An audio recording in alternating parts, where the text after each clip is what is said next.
Buenas noches. Bueno, un gusto saludarles a todos. Estamos aquí en esta actividad oficial de la Asociación de Estudiantes de Derecho, ACDE, en conjunto con la Organización de Flora y Fauna Silvestre, APREFLOFAS, sobre un tema de relevancia nacional, como es el eventual arbitraje internacional ante el CIADI, la Cámara de Arbitraje en Washington, por $94 millones, por el que supuestamente el Estado costarricense está siendo demandado a raíz del caso Cruzitas. Me acompaña en la mesa a mi izquierda el licenciado Bernal Gamboa Mora, abogado litigante de APREFLOFAS en los juicios ante el Tribunal Contencioso Administrativo y la casación ante Sala Primera. Y a mi derecha el máster Juan José Obando Peralta, profesor de Derecho Internacional Privado de la Universidad de La Salle y de la Universidad de Costa Rica y experto en el tema de arbitraje internacional. Primeramente expondrá el licenciado Gamboa y después, lógicamente, don José, y daremos después paso a un espacio para las preguntas y los comentarios del público. Muchas gracias. Juan José. Perdón, ¿verdad? Gracias, Arturo. Bueno, buenas noches a todos y todas. A mí me corresponde la tarde de hoy, ya casi la noche, comentarles un poquito los antecedentes ocurridos en el caso Cruzitas, conocido como caso Cruzitas, y cómo estos antecedentes nos van a servir, esos antecedentes nos van a servir a efecto de hacer una, digamos, cómo le pueden servir al Estado para hacer una buena defensa ante el CIADI. Inicialmente, tenemos que recordar, fue en octubre del año 2008, ya hace prácticamente 5 años, que Industrias Infinito obtiene finalmente el permiso de tala del bosque y empieza el proceso de la tala que duró 3 días. Ese proceso fue detenido por Edgardo Araya con la Asociación Norte por la Vida, Una Vida, y gracias a un recurso de amparo que presentó en octubre, 16 de octubre de ese año. Nosotros en APREFLOFAS presentamos una prudencia de ese recurso de amparo, pero paralelamente iniciamos el proceso contencioso administrativo que se tramitó en el expediente 08-12-82 del Tribunal Contencioso Administrativo. Ese expediente fue tramitado un par de años prácticamente, sin gloria, sin bulla, nadie supo de esa tramitación. Iba avanzando sus pasos procedimentales normales, mientras la sala constitucional estaba estudiando el recurso de amparo. Fue un 16 de abril del 2010 en donde la sala constitucional rechaza el recurso de amparo, y lo rechaza por varios motivos, en donde lo más importante que podríamos citar en este momento es que la sala dice que hay muchos aspectos de legalidad que se están discutiendo ahí y que ella no puede entrar a revisar. Ese mismo 17 de abril, la empresa Industrias Infinito ya tenía planeado, incluso ya tenía la gente contratada para continuar la tarea, pero además en ese mismo 16 APREFLOFAS interpuso una medida cautelarísima que fue acogida en ese mismo día, ese mismo momento. A las 5 de la tarde se presentó y se acogió a las 6 de la tarde. Eso nuevamente vuelve a detener ya no solo la tala del bosque, sino que detiene todo el proceso de construcción de la empresa minera, de las instalaciones, las carreteras, todo lo que estaban construyendo fue detenido en ese momento. A partir de ese momento empieza a hacerse notar el Tribunal Contencioso Administrativo y APREFLOFAS en el proceso. Y fue ya, digamos, en el finales del 2010 que tuvimos la audiencia, fue más o menos en septiembre, si no me equivoco, tuvimos la audiencia que tardó un mes y medio de darse una audiencia oral continua, de 7, 8 de la mañana a 10, bueno, si un día salimos a la 1 de la mañana, pero normalmente salíamos a las 8 de la noche, 7 de la noche. Fue un proceso muy interesante, con un contradictorio muy exquisito, que finalmente da con una sentencia que se dicta el 14 de diciembre del 2010. Esa sentencia del 14 de abril fue una sentencia oral, una de las sentencias orales más largas que yo he visto. Tardó desde las 10 de la mañana hasta más o menos las 5 de la tarde, y tocó algunos aspectos muy importantes que yo quiero resaltar aquí. Uno de los aspectos importantes es que en la sentencia se indica que hubo errores graves en el plan de manejo forestal. Eso quiere decir que no se identificaron bien las especies de árboles que se iban a talar. Esto es un error grave porque se suponía que la empresa iba a volver a reforestar en otras áreas, digamos, para contrarrestar el daño ambiental, y no podía contrarrestar un daño ambiental que no se sabía realmente qué era porque estaban mal clasificadas las especies. Ese es uno de los errores. Otro error grave que también encuentra el tribunal es el tema de un camino público que iba a cruzar, o que estaba donde precisamente se iba a construir la laguna de Relaves. La laguna de Relaves, en el proceso del proyecto minero, era precisamente donde se iban a mandar todos los desechos del procesamiento del oro. Es decir, iban metales pesados, iba arenas e iba, por supuesto, aguas cianuradas. Donde iba, como les digo, ahí iba un camino público, y ese camino público solamente se podía desafectar por una ley. Sin embargo, ese detallito nunca se tramitó como tal ante la Asamblea Legislativa, sino que se prefirió esconder. La empresa simplemente hizo una autorización para una servidumbre sobre un terreno municipal, y nunca explicó que lo que realmente estaban haciendo era desafectando un camino público. Entonces eso fue otro vicio grave de la tramitación de la concesión minera, y por ende la nulidad de la misma. Un error achacable, por supuesto, a la empresa Industrias Infinito. Otro error también que se encontró el tribunal, de los más graves que yo podría, digamos, indicar, fue que los planos de ingeniería química que estaban en el expediente de Setena eran planos que no habían sido avalados por el Colegio de Ingenieros Químicos. No estaban aprobados siquiera por un regente ambiental de ingeniería química. Y eso daba una nulidad total y absoluta de esos planos que estaban en ese estudio de impacto ambiental, lo cual daba a entender que no había certeza de la cantidad de desechos que se iban a emitir a la atmósfera o a la famosa laguna de Regadas. Entonces, eso fue otro vicio grave que conllevó la nulidad de la concesión.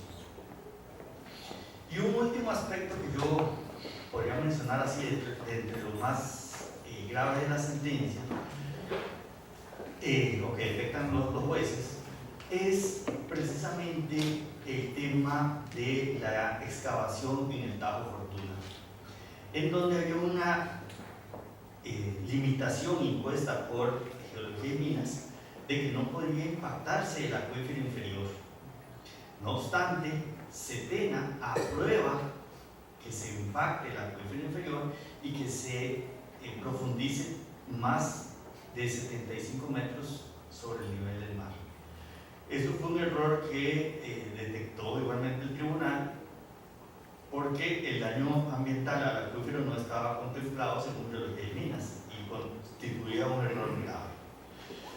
Todos esos vicios, para mencionar digamos los más importantes y trascendentales, son vicios de legalidad que la Sala Constitucional nunca revisó en la sentencia de abril del 2010.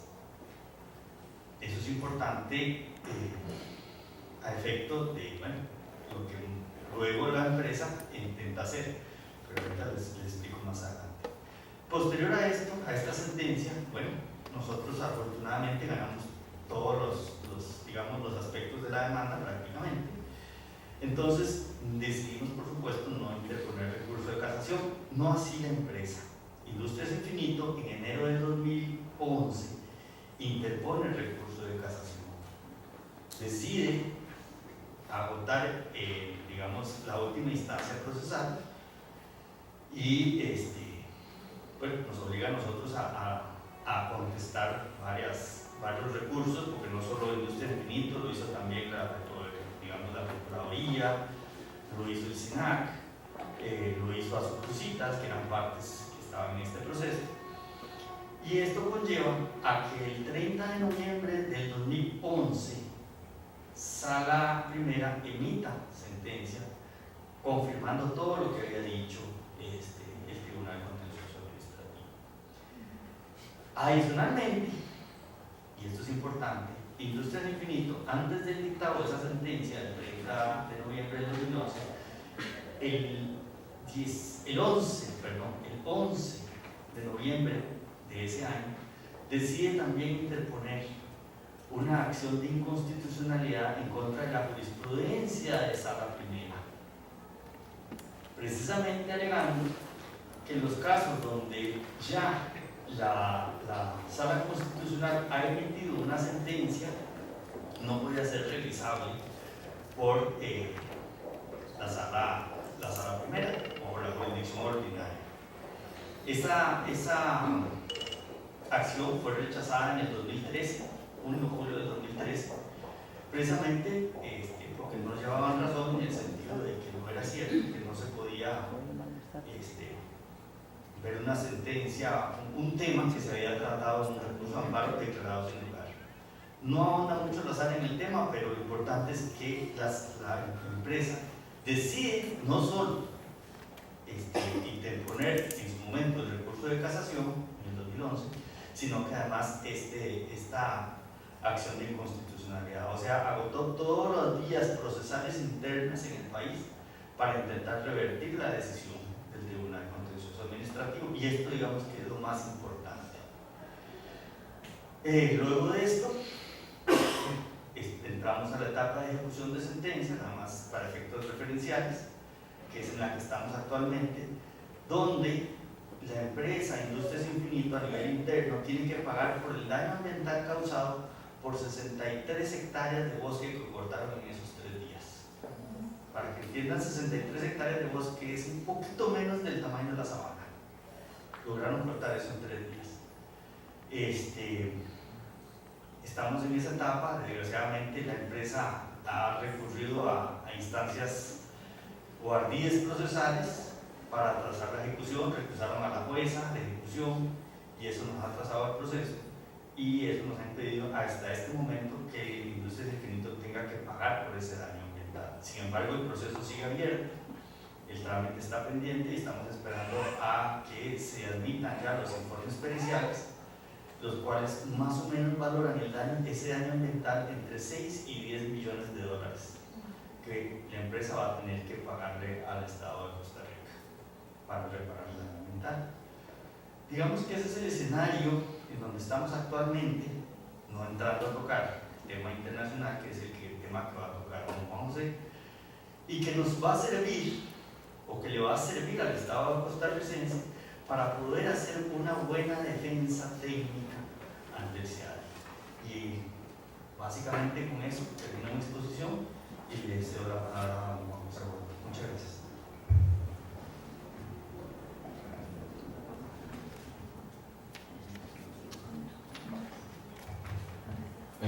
Bueno, brevemente, antes de continuar con la exposición de Juan José, los compañeros de APREFLOFAS tengo que decir hemos porque soy parte de la asociación, hemos venido trabajando en la defensa del caso desde hace 7 meses y circulan 2 hojas por ahí de un comunicado, una petición que estamos haciendo porque hoy se inaugura este ciclo de foros en distintas universidades, lo estamos estrenando en La Salle. Vamos a estar en la Universidad Nacional el 25 de abril.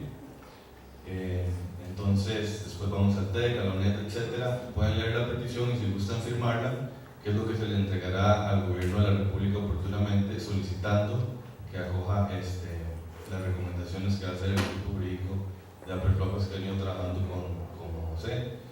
Y ahorita vamos a bajar para que José haga su presentación.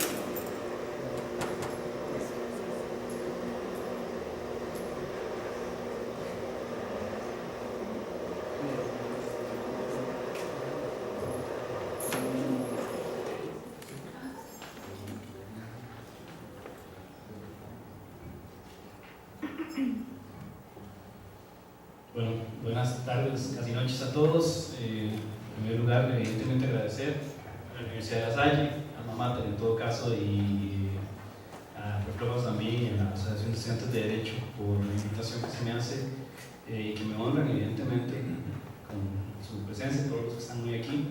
La intención de la presentación que quiero hacerles y que espero podamos seguir haciendo en los diferentes foros que se van a organizar en otras universidades del país es simplemente una posición técnica.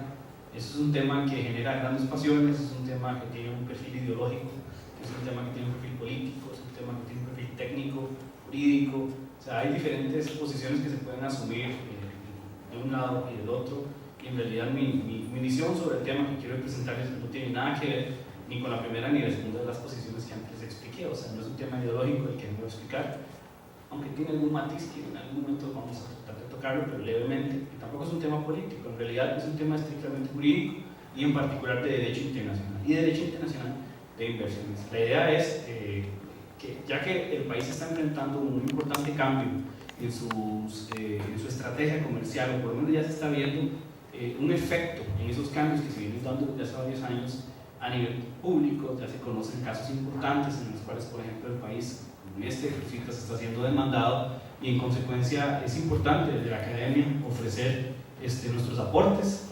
humildemente para que en estos casos existan apoyos al Estado, el apoyo al Estado que se ocupa precisamente desde la academia, de los círculos académicos, de los diferentes profesores universitarios, que evidentemente el único interés que podemos tener es ayudar a que se conformen posiciones técnicas apropiadas, en este caso concreto, un arbitraje internacional de inversiones, en donde, como vamos a ir viendo, es un proceso normal, es algo que existe, que es obligatorio para el país acudir al mismo, a pesar de que por ahí hay algunas tesis que dicen lo contrario, que sin embargo vamos a tratar de explicar hoy, digamos, cuáles son las posibilidades reales que tiene nuestro país, e incluso cuáles son las posibilidades reales que tiene la empresa canadiense, Industrias Infinito o Infinito Gold, en este caso concreto. De hecho, ni siquiera la tesis que voy a mantener es una tesis pro Costa Rica, es una tesis técnica, es una tesis que puede seguirse o puede no seguirse. De hecho, tampoco vengo aquí a tratar de que se considere que es una verdad absoluta, sino que es una posición técnica que incluso habla de debate, y de hecho de eso se trata, de empezar a debatir sobre estos temas que son tan importantes, en este caso concreto para Costa Rica, pero también en el campo específico del arbitraje y el arbitraje internacional. Es muy interesante el analizar ya técnicamente las diferentes posiciones que se dicen a su. Bueno, vamos a explicar o empezar con algunos aspectos básicos, elementales, sobre lo que es el arbitraje. Como ustedes pueden ver ahí, el arbitraje de inversiones es un proceso de resolución de disputas, o sea, solventar los conflictos que pueden surgir entre quienes, un inversionista extranjero y un Estado receptor de la inversión. Esto se viene haciendo ya desde hace mucho tiempo, es una estrategia política y comercial para que el país, o los países que efectivamente ofrecen la posibilidad a los inversionistas extranjeros de que si eventualmente se vulneran sus derechos como inversionistas, se vulneran las inversiones como tales, en esos países existe un mecanismo neutral, o sea, un mecanismo en donde no sea el propio Estado que vaya a resolver el conflicto, para dar una solución con vista en los diferentes principios que han surgido precisamente el derecho internacional de inversiones, y en paralelo también con la aplicación del derecho del propio país en donde se está haciendo la inversión. Entonces ese es, por decirlo así, el marco dentro del cual se desarrolla el tema del arbitraje de inversiones, que establece reglas que protegen a la inversión y al inversionista frente a las acciones de los estados receptores. Aquí me detengo brevemente en un tema importante, semi-ideológico, por decirlo así, que es que ya hay críticas a esta circunstancia de que solamente el inversionista es una parte beneficiada normalmente en el derecho de arbitraje de inversiones. Por ahí hay algunos artículos que se han escrito muy interesantes también, donde se habla, bueno, pasemos del derecho de inversionistas al derecho de las inversiones en realidad, para que se involucren a los diferentes agentes que pudiesen tener interés en esa inversión.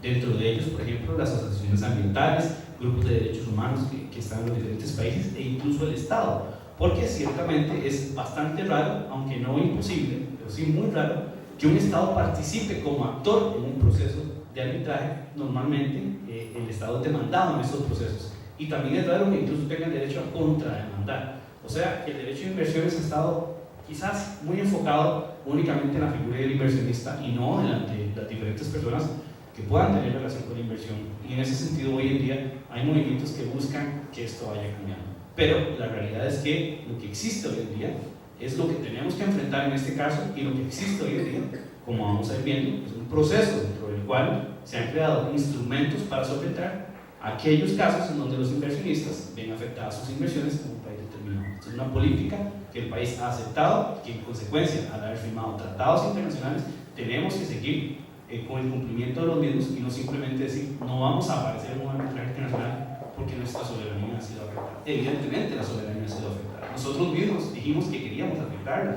como lo hicimos en materia de derechos humanos con la Corte Interamericana, y hoy tenemos que enfrentar el caso de la fecundación in vitro, ¿verdad? Tenemos sentencias en las cuales cedimos nuestra soberanía en materia de derechos humanos. Hoy tenemos la necesidad también en materia de arbitraje de inversión de respetar eso. Bueno, el tema entonces es de atracción de inversiones, al fin y al cabo. Hasta el 59, hasta 1959 no existía el arbitraje internacional de inversiones, y ese año se presenta el primer tratado que viene a tratar de ir cubriendo precisamente esas posibilidades, un BIT, un tratado bilateral de inversión, que es el tratado bilateral de inversión entre Pakistán y Alemania, que da inicio precisamente a la protección de inversiones, y a partir de ahí, con esa protección especial de las inversiones, empiezan a surgir posibilidades para el arbitraje precisamente de estas inversiones. La solución previa de disputas, ¿qué es lo que había que hacer antes de que el mundo decidiera poco a poco que quería enfrentarse o ofrecerse a la comunidad internacional la solución del arbitraje? Bueno, había dos opciones: acudir a la vía interna, o sea, los tribunales nacionales, lo normal y corriente para cualquier otra persona también, que es acudir a la vía doméstica, que evidentemente puede tener un grado de parcialización y en algunos países efectivamente es así. Y lo segundo es la protección diplomática del Estado del cual el inversionista es nacional, para llevar el caso eventualmente a la Corte Internacional de Justicia. O sea, básicamente lo que se buscaba con ello era que el inversionista que era afectado por una inversión en un país determinado, extranjero, acudiera a su país buscando protección diplomática y que con ello entonces, si le dieran la importancia del caso, o sea, también es muy raro, entonces el caso lo llevaba un Estado contra el otro Estado ante tribunales máximos como la Corte Internacional de Justicia. Pero esto es muy raro, es muy difícil que un inversionista logre una protección efectiva y particularmente la protección diplomática, y de ahí es que nace esa necesidad de crear un instrumento diferente que es el arbitraje de inversiones. Les decía anteriormente que Costa Rica tiene una serie de pues compromisos internacionales. Para el caso concreto de Cruzitas y la relación con Industrias Infinito, o la casa matriz Infinito Gold, es una empresa canadiense, y en consecuencia tenemos que observar algunos instrumentos internacionales que hemos ya suscrito y ratificado debidamente. Uno es el convenio de CIAI y el otro es el convenio que es ratificado ya por 158 estados. Por ahí Venezuela, Ecuador y Bolivia no quieren seguir siendo parte, de hecho ya denunciaron la convención. Y Canadá recientemente se incorporó al CIAI, que es un dato importante. A finales del año pasado, Canadá ya es miembro también del CIAI, que es el centro donde los países se comprometen a que si existe alguna cláusula arbitral o algún acuerdo de arbitraje, que puede ser en un contrato o que puede ser en un tratado internacional, bilateral de inversiones o un tratado de libre comercio, entonces ahí existe la posibilidad, previo acuerdo arbitral, de acudir al CIAI a resolver las diferentes controversias. O sea, hay un compromiso previo que ya existe a través de este instrumento internacional, del cual Costa Rica es parte, como la mayoría de países de este planeta. Y por el otro lado, y tal vez hasta más importante, es el acuerdo arbitral mediante la ratificación del Tratado Bilateral de Inversiones, PICS o TBIs, la ley 7870, vigente desde el 99, con Canadá. O sea, Costa Rica y Canadá tienen un tratado bilateral de inversiones. Como muchos otros países han firmado, Costa Rica y Canadá decidieron que querían proteger, por un lado, a los costarricenses que se van a hacer inversiones a Canadá, y por el otro, a los canadienses que vienen a hacer inversiones aquí en Costa Rica. Un tratado de inicio normal, muy corriente, en donde efectivamente incluye lo que normalmente se incluye en estos tratados, que es una cláusula de arbitraje, o un acuerdo de arbitraje, en realidad, que son artículos en donde se establece el compromiso del Estado a que si el inversionista quiere ir al arbitraje, el Estado se compromete a ir a ese arbitraje y cumplir entonces con la disposición internacional a la cual ha sido sometido el país por voluntad propia. Entonces, nuevamente, en relación con el tema de soberanía, es el país el que firmó el tratado con Canadá y no podemos decir no lo queremos cumplir, tenemos que cumplir con esa obligación. Ahí me pregunto yo, bueno, ¿cuántos bits hay en el mundo y si son comunes? Esto que hicimos con Canadá, ¿qué tan corriente o qué tan común es? En realidad es bastante común, es una táctica, se sirve así, para atraer las inversiones, y Costa Rica, como parte de un mundo que cada vez se globaliza más, evidentemente pues no puede ser excluido de esta realidad.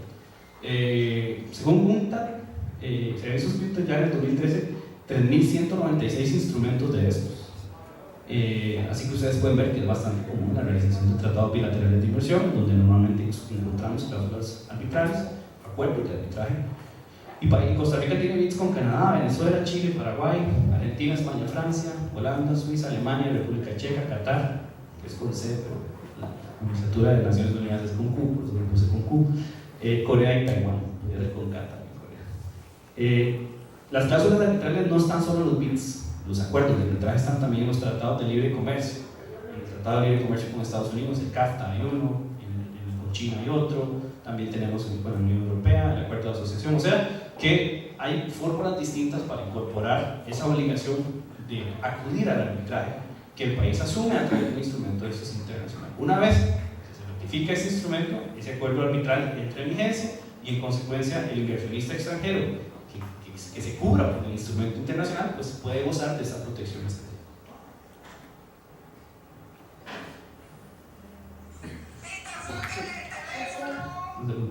¿Qué tan comunes son los procesos de arbitraje de inversión? Bueno, También según un informe de hace poco tiempo, aproximadamente 500 arbitrajes se han presentado hasta el 2012 en las diferentes entidades administradoras de estos procesos. Hoy en día el número superaría los 520. Demandados han sido al menos 95 países. O sea, a pesar de que ciertamente hay una tendencia a que países en vías de desarrollo sean quienes más son demandados en estos procesos, y eso es cierto, también hay que decir, países desarrollados, que se estiman como tales, han sido, y en muchas ocasiones también, países demandados por inversionistas de otros países. A mayo de 2013 hay aproximadamente 244 casos con sentencia final, o sea, con una decisión, con un laudo final. De ellos, y ven interesante los números, porque también ahí entra el tema de la ideología que les decía anteriormente. El 42% favorecieron al Estado. No siempre pierde el Estado en los arbitrajes de inversión. El 31% favorecieron al inversionista. Y aproximadamente un 27% de los casos fueron conciliados. O sea, se llegó a un acuerdo para que no fuera necesario continuar con el procedimiento. De ahí que el sistema de protección de las inversiones a través del arbitraje, a mi juicio, no es un sistema que esté parcializado hacia uno u otro lado. Hay ciertas áreas en donde efectivamente hay que mejorar, y mejorar mucho, en particular en la inclusión de grupos diferentes al propio inversionista, o sea, como les decía anteriormente, asociaciones ambientalistas, asociaciones de personas que buscan la protección de los derechos humanos, el propio Estado que tenga la posibilidad de contrademandar más ágilmente. Esos son campos muy concretos en donde se puede mejorar, pero en general el arbitraje de inversiones, ustedes pueden ver ahí los números, y eso es algo que es confirmable, esos son datos objetivos. No tiene una tendencia, digamos, evidente hacia los inversionistas. En realidad, incluso ha sido mayor el porcentaje de arbitrajes que han sido resueltos a favor de los propios estados. Entonces, el Estado costarricense por ahí tiene de inicio un marco en el cual puede litigar este caso a sabiendas de que la resolución va a ser objetiva, de que la resolución va a ser conforme a derecho. Explicamos bien cuál derecho, ¿verdad? Pero que va a ser una solución en donde lo que se va a buscar es justicia, precisamente en este caso internacional. ¿Qué procesos tiene Costa Rica? Bueno, son varios los que existen y han existido. Por ahí les hago la lista. El primero, la sentencia fue en el año 2000 del caso Santa Elena, que se perdió. El Al-Sadair Ross, concluido y ganado. De hecho, se ganó en sede impugnando la competencia del tribunal. Estos otros dos casos, un Glaube, los dos casos un Glaube, se unificaron y se perdió. Otro caso de Cuadra Pacific Growth fue concluido, abandonado por la empresa y, en consecuencia, ganado por el Estado costarricense, o no perdido por lo menos. Y los que están pendientes son estos que ustedes pueden ver ahí. Por ahí el último que pongo es el de Infinito Gold contra Costa Rica, porque le pongo el signo de interrogación, porque en realidad no existe al día de hoy en la página web del CIADE posibilidad de confirmar que efectivamente el caso ha sido interpuesto. No negamos que lo haya sido, efectivamente muy posiblemente fue así, simplemente han sido comunicados oficiales de la empresa en donde se ha dicho que efectivamente se estableció ya el proceso, pero no hemos logrado confirmar el número del expediente, que es una cuestión que dentro de poco ya tendremos ese dato. Pero efectivamente esos parecen ser entonces los casos pendientes de nuestro país. Esto quiere decir entonces que tampoco es algo exclusivo del caso Cruzitas. Costa Rica enfrenta procesos internacionales con cierta periodicidad, particularmente a partir del 2010, y bueno, este es un caso que tenemos que resolver, que tiene tal vez más impacto político que otros, pero al fin y al cabo es un caso más en ese sentido que tiene que enfrentarse en el CIADE. Ahora sí, en específico sobre el caso Cruzitas, y aquí eso bueno, es algo que en lo personal he venido analizando mucho y traté de ser lo más objetivo posible también a la hora de analizarlo. Y hay varias tesis que pudiéramos ver hoy y tal vez podrían compartir algunas de ellas. Lo primero, que Industrias Infinito obviamente es una empresa controlada por Infinito Gold, que es de capital canadiense, domiciliada en ese país, por ende sí aplica la protección del BID Costa Rica Canadá, que faculta acudir al CIADE. Esa es una primera conclusión. Sí puede Industrias Infinito o Infinito Gold, como quieran ellos, llegar al proceso, pero sí tienen el derecho a llegar a demandar a Costa Rica en el proceso arbitral internacional ante el CIADE. O sea, pueden ir, eso es un derecho que sí tienen. Segundo, ¿cómo continuar con ese proceso? Ahí es donde vamos a entrar nosotros, con esta posición. Dice, la medida que afecta a la inversión, o sea, la medida que afecta a los intereses, específicamente a la inversión que ellos hacen en Costa Rica, no es una decisión del Poder Ejecutivo, no es una decisión del Poder Legislativo. De hecho el Poder Ejecutivo apoya a la empresa en el proceso judicial. Es efectivamente una decisión de nuestro Poder Judicial, emitida por el Tribunal Contencioso Administrativo, y que en consecuencia genera evidentemente un daño a ellos, porque por lo menos desde la perspectiva de la empresa se afecta su inversión. Entonces, la medida que se debe atacar para la empresa es una medida del Poder Judicial. Y vamos a ver qué tiene esto de importancia en relación con el Tratado Bilateral de Inversión, el BID Costa Rica-Canadá, porque de hecho tiene mucho. En general, los tratados bilaterales de inversión no excluyen las decisiones judiciales como medidas que pueden afectar las inversiones. O sea, que es normal que una sentencia o incluso un grupo de sentencias, si son, por decirlo así, groseras, si son sentencias que evidentemente vulneran el Estado de Derecho en el país, si son sentencias en donde hay corrupción de por medio y afectan a una inversión, esas sentencias, incluso en ese grado de gravedad, pueden ser impugnadas. Entonces, debido a ese grado de gravedad, pueden ser impugnadas en la sede internacional. O sea, son medidas que afectan las inversiones. Lo normal entonces es que sí se acepte, en la mayoría de los casos por lo menos, que las decisiones judiciales sean parte de esas medidas que afectan las inversiones. Pero el BID Costa Rica-Canadá es, por decirlo así, casi que la constitución política para ese caso concreto. Para todos los casos de arbitraje de inversión Costa Rica-Canadá, el BID va a ser ese instrumento fundamental, no otros BIDs, sino ese en concreto. ¿Y qué dice este BID? Dice en el artículo 12 que, vamos a ir abajo, cualquier diferencia puede ser resuelta, que en los casos, el inciso D dice, en los casos que Costa Rica es parte de la diferencia, ningún tribunal costarricense haya emitido un fallo relativo a la medida que se alega contraviene este acuerdo. Ni que en los casos en que Costa Rica sea parte de la diferencia, ningún tribunal costarricense haya emitido un fallo relativo a la medida que se alega contraviene este acuerdo. Entonces, lo primero que salta ahí es algo muy curioso. Se establece solo una protección para Costa Rica, no para Canadá. Pero eso es un problema que se generaron los negociadores canadienses y que más bien el gran mérito de los negociadores costarricenses que les permitió o que pudieron crear esta excepción que no pusieron ni en ningún otro tratado bilateral de inversión, por lo menos de los que yo revisé. No encontré una sola vez donde se haya repetido esta posición costarricense y que haya sido además evidentemente aceptado por los negociadores del otro país. De ahí que este tratado es un tratado sui generis. Esta cláusula en específico es una cláusula sui generis porque es muy raro encontrar estas disposiciones en tratados bilaterales de inversión o en tratados de libre comercio actualmente. ¿Y qué impacto tiene esta cláusula? Pues digamos que podríamos debatir sobre lo mismo y es un debate válido, razonable. Hay dos tesis y bueno, uno puede seguir una a la otra. La primera es esta. La primera es que el espíritu del BID Costa Rica-Canadá excluyó las sentencias del todo como actos protegidos por el propio tratado, o sea, actos protegidos por el inversionista. O sea, no son medidas que el inversionista pueda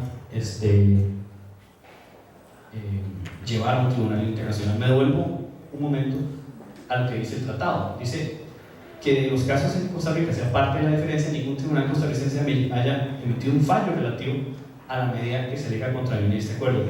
Si seguimos esta primera interpretación o esta primera línea interpretativa, lo que estaríamos concluyendo es que lo que buscó la negociación y el acuerdo entre los negociadores de los dos países era únicamente que los actos del Ejecutivo o los actos del Legislativo que tuvieran que después ser impugnados eventualmente mediante un proceso judicial sean únicamente los que están protegidos por este tratado de inversión. ¿Por qué? Porque lo normal es que el inversionista tenga la posibilidad de escoger si va a impugnar estos actos a través de acudiendo a los tribunales de justicia nacionales o bien va a acudir directamente a la ley internacional. Esa es una primera posibilidad que surge de la literalidad que nos establece esta norma del artículo 12 del Tratado Bilateral de Inversiones con Canadá, y es una línea que creo que algunos siguen en nuestro país. ¿Qué conclusiones tendría seguir esa interpretación? Pues evidentemente que si el inversionista, si las sentencias no pueden ser impugnadas en la sede internacional, no puede tener competencia en el tribunal arbitral, y en consecuencia el caso debería pararse por una excepción previa que se establece por falta de competencia del tribunal arbitral, y al no tener la competencia para llevar el caso, porque el tratado que tiene que revisar y del cual él obtiene esa competencia no se la está dando, y en consecuencia tiene que, a través de una decisión debidamente fundamentada, decir: en el presente caso no tengo competencia, y en consecuencia ahí termina ese procedimiento. En Costa Rica, incluso que no perdería, o podríamos verlo diferente, ganaría ese proceso. La otra posición o la otra tesis que pudiésemos seguir en este respecto es que, aun considerando que las decisiones judiciales son medidas que afectan las inversiones y que son como tales protegidas en este instrumento internacional, Industrias Infinito cometió un muy grave error en ese caso. Entonces, porque si la medida que afectaba la inversión fue entonces la decisión del Tribunal Contencioso Administrativo, ellos no podían acudir a la vía judicial para hacer una impugnación de esa decisión judicial. O sea, no podían meter el recurso que les quedaba, que era el recurso de casación. Bien, tenían que meterlo y suspender esa solicitud, quitando el recurso, o bien no meterlo del todo. Y sin embargo, interponen el recurso de casación, y en consecuencia utilizan la vía interna para este caso, impugnando la medida que les afecta en la vía judicial, que es lo que sí establece el tratado como un acto prohibitivo para el inversionista, eliminándose solos en ese caso su derecho de ir